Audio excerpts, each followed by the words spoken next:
नमस्कार, आप देख रहे हैं पीके टाइम्स और मैं हूं आपके साथ भारती जैन। सुनहरी रेत के दरिया का इलाका थार जिसने अपनी दूर तलक फैले रेत के टिब्बों के बीच देखे हैं कई पदचिन्ह संतों, साधु, योगी और सिद्ध महापुरुषों के। इन सभी ने यहाँ के बाशिंदों में प्रेम, भाईचारा और धर्म की ध्वजा को ऊंचा करने का संदेश दिया है। ऐसी ही धर्म ध्वजा के नीचे बरसों से आध्यात्म और नैतिकता की सीख देता एक मुकाम चंचल प्राग मठ। पेश है हमारी खास रिपोर्ट। थार रेगिस्तान की सुनहरी रेत, जहां दूर दूर तक फैले टिब्बों में संतों, साधुओं और योगियों के पदचिन्ह आज भी दिखाई देते हैं। वहीं एक ऐसा पावन स्थल है जो सदियों से आध्यात्म, भक्ति और सामाजिक समरसता की मिसाल बना हुआ है। बाड़मेर शहर की पहाड़ी तलहटी में स्थित चंचल प्राग मठ न सिर्फ नाथ संप्रदाय की परंपरा का जीवंत प्रतीक है, बल्कि गरीबों की सेवा, चमत्कारों और अटूट आस्था का केंद्र भी है। बाड़मेर जिले के आटी गांव से शुरू हुई इस धर्म गाथा ने आज पूरे मालानी क्षेत्र और आसपास के सैकड़ों गांव को एक सूत्र में पिरो रखा है। यहाँ हर रोज सुबह शाम होने वाली आरती में प्रागनाथ, चंचलनाथ और अन्य दिव्य आत्माओं की उपस्थिति भक्त महसूस करते हैं। वर्तमान में मठ के पीठाधीश्वर परम पूज्य श्री 1008 महंत शंभुनाथ जी सैलानी के नेतृत्व में ये मठ समुदाय विशेष से आगे निकलकर पूरे समाज का आस्था स्थल बन चुका है। प्रागनाथ जी का जन्म और कठोर तपस्या। श्री चंचल प्राग मठ की नींव पड़ी छोटे से गांव आटी से। इस गांव में जन्मे प्रागनाथ जी का बचपन संघर्षों भरा था। माता पिता के अल्पायु में ही देहांत के बाद वे चाचा के सहारे पले बढ़े। बचपन से ही उनके मन में धर्म और आध्यात्म के प्रति गहरा झुकाव था। इसीलिए घर बार छोड़कर वो आबू पर्वत के गौमुख पहुंचे। वहां एक गुफा में उन्होंने 14 वर्षों की कठोर तपस्या की। इस दौरान उन्होंने शरीर को कठिनाइयों का सामना करते हुए आत्मा को शुद्ध किया। तपस्या समाप्ति के बाद वो बाड़मेर के सिणधरी स्थित शिव मठ पहुंचे, जहां महंत श्री दयानाथ जी से दीक्षा लेकर उन्होंने योगी भेष धारण किया। एक दिन प्रागनाथ जी ने गुरु को अपनी पूर्व जन्म की याद बताई। गुरु के साथ वो नौसर गांव पहुंचे। वहां एक स्थान पर खुदाई करवाई गई तो उसमें शिव उपासना के प्रतीक चिमटा, त्रिशूल और शंख निकले। इन्हीं पवित्र अवशेषों के साक्षात प्रमाण पर नौसर में मठ का निर्माण शुरू हुआ। नौसर के इस मठ ने जल्द ही ख्याति प्राप्त कर ली। बाड़मेर में मठ की स्थापना और प्रागनाथ जी का योगदान। नौसर में कुछ वर्ष रहने के बाद प्रागनाथ जी बाड़मेर शहर आए। पहाड़ की तलहटी में एक उपयुक्त स्थान चुनकर विक्रम संवत 1960 में गुरुदेव दयानाथ जी के आशीर्वाद से उन्होंने अपने हाथों से प्राग मठ की नींव रखी। उम्र भर प्रागनाथ जी ने गरीबों की सेवा, धर्म प्रसार और सामाजिक समरसता का कार्य किया। वो समाज के हर वर्ग तक प्रेम और भाईचारे का संदेश पहुंचाते रहे। अंतिम दिनों में उन्होंने नौसर गांव के मठ में जीवित समाधि ले ली। आज ये समाधि स्थल लाखों भक्तों के लिए महान आस्था का केंद्र है। भक्त मानते हैं कि प्रागनाथ जी की कृपा आज भी मठ में व्याप्त है। उत्तराधिकारी परंपरा प्रेमनाथ से चंचलनाथ तक। प्रागनाथ जी के बाद मठ की परंपरा आगे बढ़ाई प्रेमनाथ जी ने। उन्होंने गुरु के सद्विचारों और धर्म प्रवचनों को निरंतरता दी। प्रेमनाथ जी के बाद प्राणनाथ फिर उत्तमनाथ जी मठाधीश बने। इस परंपरा में एक महत्वपूर्ण नाम आया योगी चंचलनाथ जी का। इनका जन्म विक्रम संवत 1955 में जालौर जिले के जसवंतपुरा गांव में श्री रत्ताराम परिहार के घर हुआ। बचपन का नाम अखाराम था। गांव में दो समुदाय के बीच हुए संघर्ष के बाद उन्होंने घर छोड़ दिया और बीहड़ों में चले गए। आध्यात्मिक जागरण के बाद उन्होंने 12 वर्ष आबू पर्वत पर तपस्या की।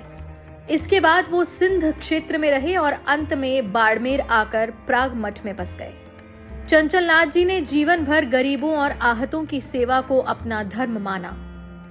भयंकर अकाल के दिनों में उन्होंने बारिश करवाने जैसे चमत्कार भी किए। जरूरतमंदों की हर प्रकार से मदद करना उनका स्वभाव था। 19 मई 1983 को वो परलोकवासी हो गए, लेकिन उनके चमत्कार आज भी लोगों की जुबान पर हैं। मठ में उनकी समाधि भक्तों के लिए विशेष महत्व रखती है।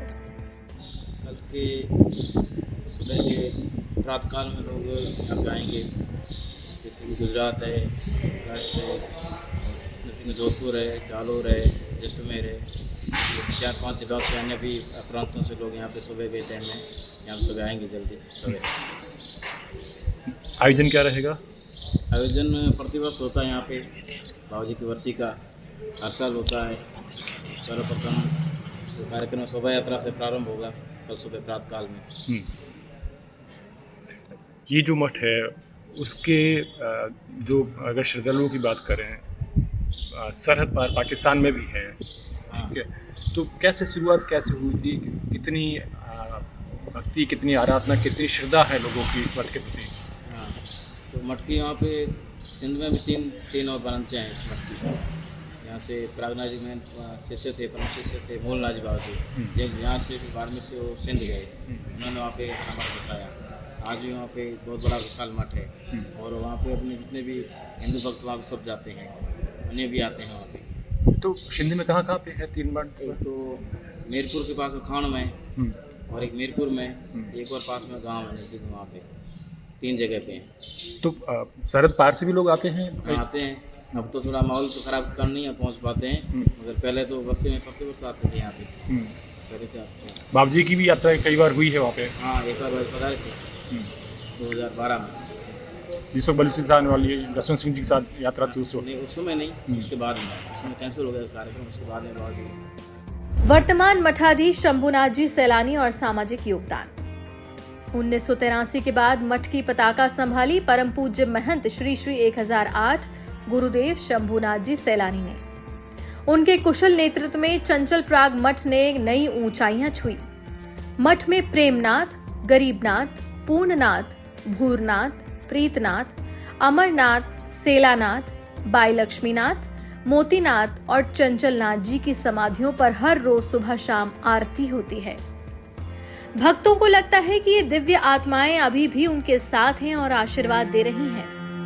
प्रागनाथ जी का सपना आज साकार हो रहा है। मठ के तहत मेघवाल छात्रावास सहित कई सामाजिक कार्य चल रहे हैं। यहाँ सैकड़ों बच्चे शिक्षा प्राप्त कर अपने भविष्य को नई दिशा दे रहे हैं। शंभुनाथ जी सैलानी ने मठ को किसी एक समुदाय तक सीमित नहीं रखा।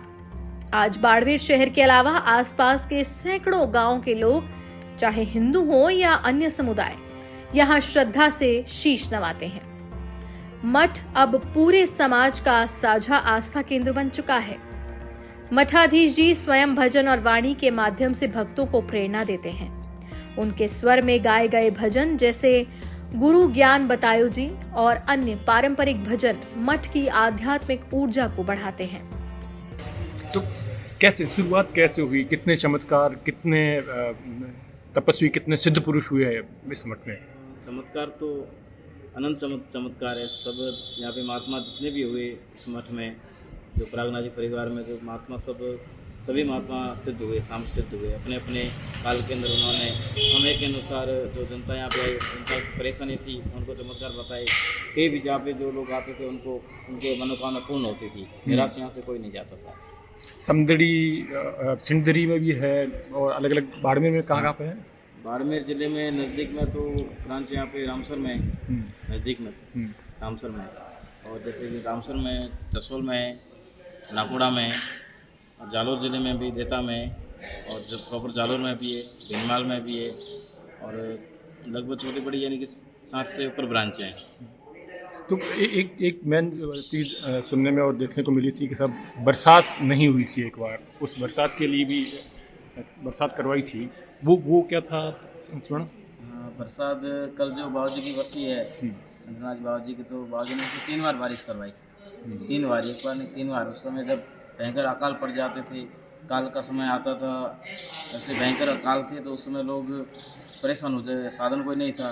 आज के तो समय में गवर्नमेंट भी सुविधा करती है पशुओं के लिए, चारा गरा भी खोलती है। और उस समय में पानी का संकट होता था, बहुत दिक्कत थी। तो फिर लोग यहाँ पे आके बाबा जी कहते थे।